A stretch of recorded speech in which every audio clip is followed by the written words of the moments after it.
Hello, welcome back to the channel. Today, we're diving straight into how to track your weekly meal planning with Airtable. This is your full 2025 guide. First things first, create a new base in Airtable. Call it Weekly Meal Plan.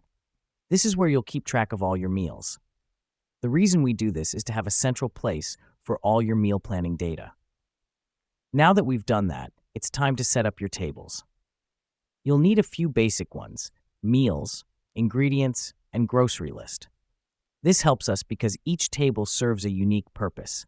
Meals is for the dishes you plan to cook, ingredients for the components of each meal, and grocery list for the items you need to buy.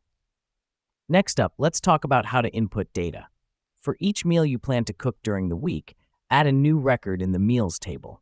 Include details like the recipe link, cooking time, and number of servings. Then, in the ingredients table, add all the ingredients needed for each meal.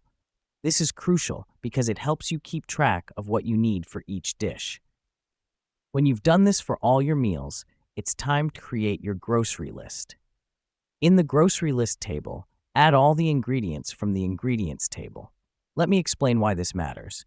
This list will ensure you don't forget anything when you go shopping, saving you time and reducing food waste. Now, the final step, linking the tables. Using the linking feature, link each ingredient in the grocery list to the corresponding meal in the meals table.